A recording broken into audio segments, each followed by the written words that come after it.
Alhamdulillah santri-santri saya semuanya sekarang bersama dengan saya dan alhamdulillah semuanya baik-baik saja. Kalau masalah pengobatan memang dikondisikan supaya tidak terjadi kerusuhan.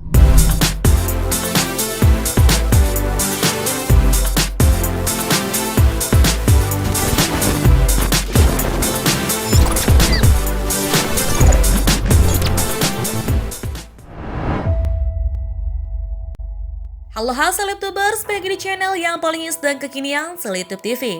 Kali ini gue mengupdate berita terhits yang harus banget kalian kepoin. Gak lupa juga gue doain kalian sehat selalu. Jangan lupa di subscribe ya, agar Mimin lebih semangat lagi untuk mengupload.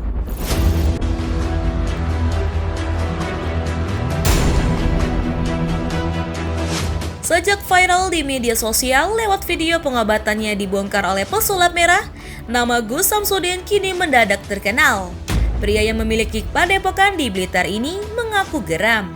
Lewat video konten milik pesulap merah, Gus Samsudin mendadak ramai diperbincangkan. Pasalnya, ilmu pamungkas Gus Samsudin dibongkar pesulap merah.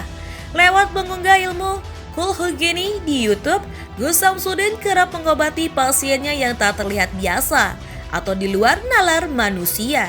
Lantaran tidak terima dengan video yang seolah-olah mengolok praktisi ilmu spiritual, Gus Samsudin berseteru dengan pesulap merah dan menantang pesulap merah untuk bertemu. Namun tak ada etiket baik dari pesulap merah. Masalah ini pun yang pada akhirnya berujung ke jalur hukum. Sebenarnya saya sangat senang sekali dengan apa yang dilakukan oleh Bang Marcel atau pesulap merah ini. Beliau itu kan membongkar praktek-praktek perdukunan yang merugikan masyarakat. Karena saya sendiri juga membongkar dan juga melawan dukun-dukun santet yang merugikan masyarakat. Dukun santet, dukun cabul, dukun pengganda uang. Tetapi di sini kan adalah edukasi. Sama-sama beredukasi kepada masyarakat. Saya menghilangkan dukun santet, membongkar dukun santet, sana pun juga iya. Nah, ketika edukasi tentu tidak boleh menyebutkan nama orang. Kalau sudah menyebutkan nama orang, ini namanya menuduh.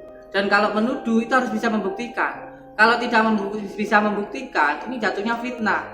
Dan negara kita negara hukum. Jika kamu memfitnah seseorang, apalagi sampai menimbulkan kerusakan, apalagi sampai menimbulkan kerusuhan, dan menimbulkan viral di mana-mana, ini harus ada bertanggung jawab hukumnya. Jangan hanya karena ingin viral, jangan hanya karena ingin subscribe-nya besar, lalu menjatuhkan orang lain. Kita sama-sama YouTuber lah.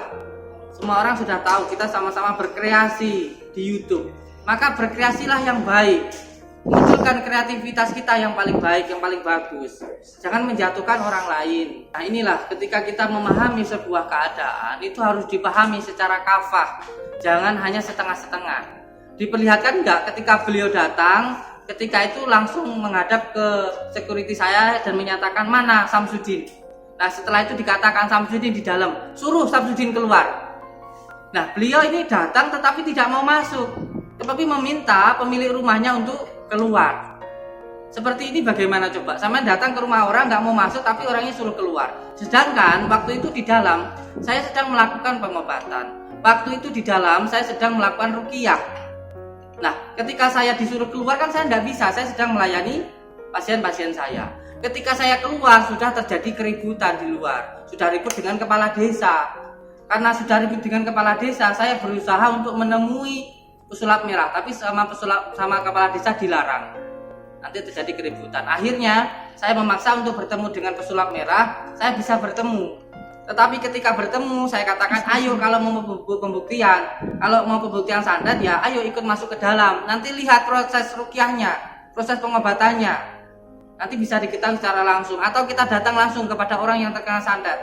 Karena santet ini nyata, ada. Di dalam Al-Quran sendiri juga ada yang namanya sihir. Ketika saya ajak seperti itu, Marcelnya menolak. Lah ini ada apa gitu loh? Iya, saya sudah berkali-kali berusaha untuk bertabayun dengan Bang Marcel ini. Saya sudah coba untuk menelpon, ajak ketemuan. Ada saya ketika telepon ada dengan beliau, tapi beliau tidak mau. Terus ketika di Polres, ketika beliau baru pulang dari Padepokan, saya ajak untuk melakukan pembuktian. Saya ajak untuk melihat proses pengobatan saya juga tidak mau. Saya coba melakukan klarifikasi lewat YouTube, saya undang juga tidak mau. Karena saya anggap beliau ini sudah tidak ada niat baik dan ini sudah terjadi kekisruhan viral di mana-mana. Akhirnya saya harus mengambil tindakan hukum. Dan alhamdulillah tindakan hukumnya sangat cepat. Ketika kemarin saya melaporkan 2 hari sudah ada tindak lanjut dari Kapolda meminta keterangan kepada saya saksi-saksinya, dan ini insya Allah akan cepat sekali untuk ke pengadilan insya Allah. Lewat postingan-postingan yang beredar luas di media sosial, aksi pengobatan Gus Samsudin satu persatu terbongkar sudah. Tak hanya mendapat respon negatif dari berbagai kalangan, video yang menuai di luar nalar itu pun mendapat kecaman. Tak lain dari Ketua Majelis Ulama atau yang disingkat MUI itu mengungkap agar hal-hal di luar nalar kemampuan manusia tak dinilai menjadi tokoh agama ataupun panutan. Berikut video aksi pengobatan Gus Samsudin yang menuai kontroversi.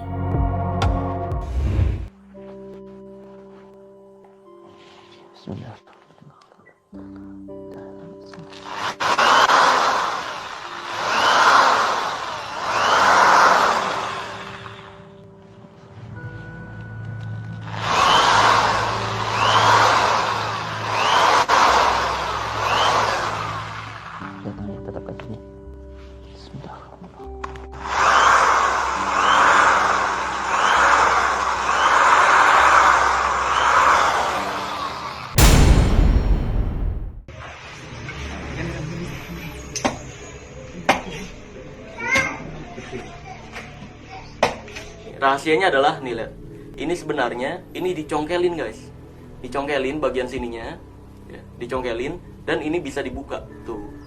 Nah kalau udah dicongkelin seperti ini dan udah terlepas seperti ini tinggal dibolongin aja guys tengahnya.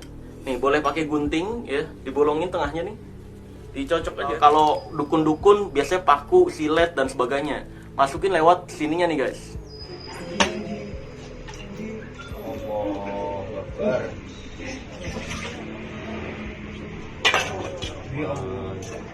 Saut.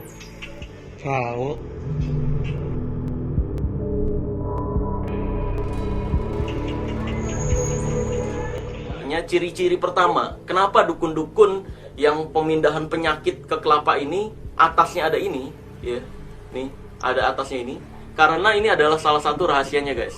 Jadi ciri-ciri kelapa yang udah disetting pasti atasnya ada ininya nih.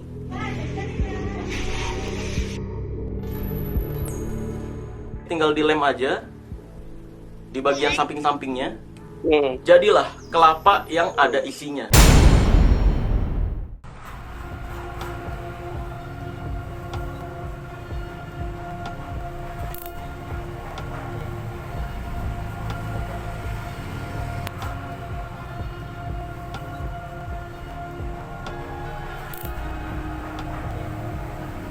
Ini keris petir.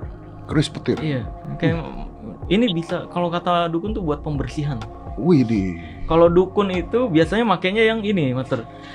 Yang model ada tombolnya di sini. Waduh, masih zaman dulu.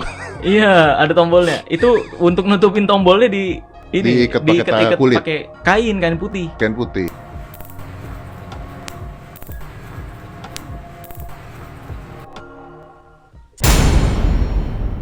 Kebetulan abang saya ustadz, abang kandung.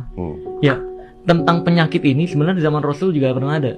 Ada wanita yang kejang-kejang ayan, datang ke Rasul, bilang, ya Rasul, saya kalau ayan atau kejang-kejang ini sering kebuka auratnya, tolong sembuhkan dong, minta doakan gitu biar saya sembuh.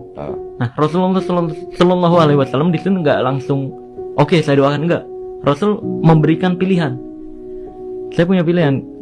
Ada dua pilihan. Pertama, memilih sabar dengan jaminan surga, atau yang kedua, saya doakan untuk kesembuhan kamu. Nah, si wanita ini memilih sabar karena dijamin surga. Kalau sembuh belum pasti.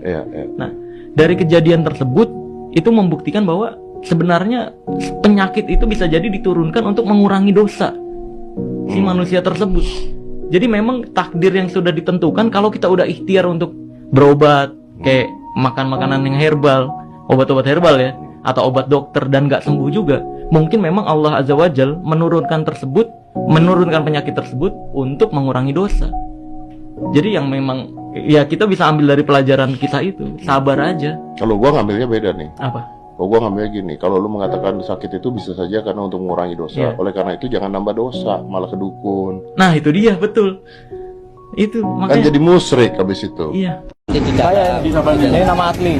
Nama asli. Privacy ya ini ya. Nggak di share ya. Cukup sama Oke ya. Ini privacy guys yang dipegang KTP saya satu-satunya dipegang sama ini. Kepala desa Blitar. Oke. Rejo Winangun bukan Blitar. Oh Rejo Winangun. Blitar itu Oke. wilayah kabupaten. Siap, siap.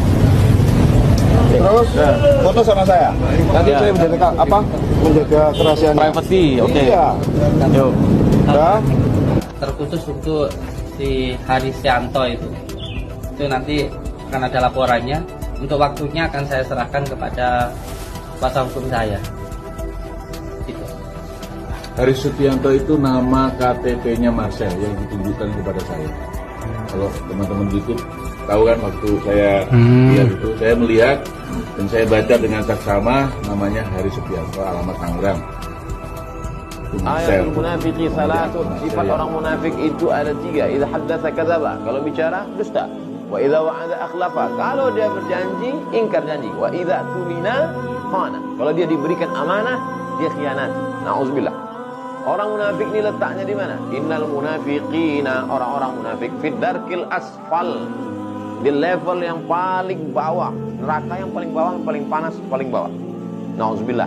Waqina adzaban nar. Allahumma ajirna minan nar.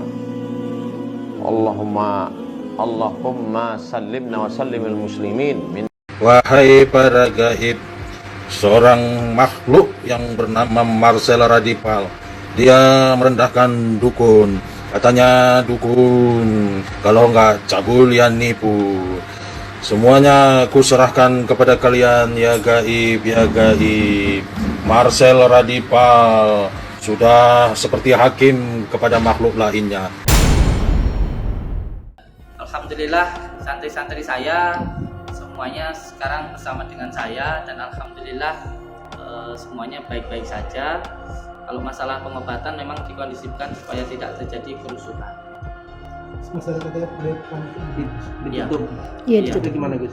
Sebenarnya bukan ditutup ya, dikondisikan dan ada surat terbuka dari bupati yang menyatakan bahwa boleh dilanjutkan pengobatan asalkan perizinannya semuanya sudah diselesaikan. Saya sebenarnya izinnya nggak ada hubungannya dengan pengobatan. Izinnya IMB yang belum ada, yaitu izin mendirikan bangunan, saya belum ada.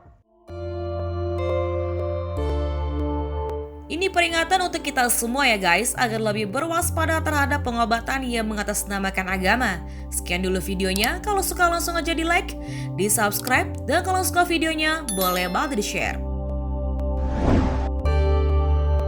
Bagi Sahabtubers yang ingin idolanya kita bahas, boleh banget komen di kolom komentar. Sampai jumpa, bye-bye!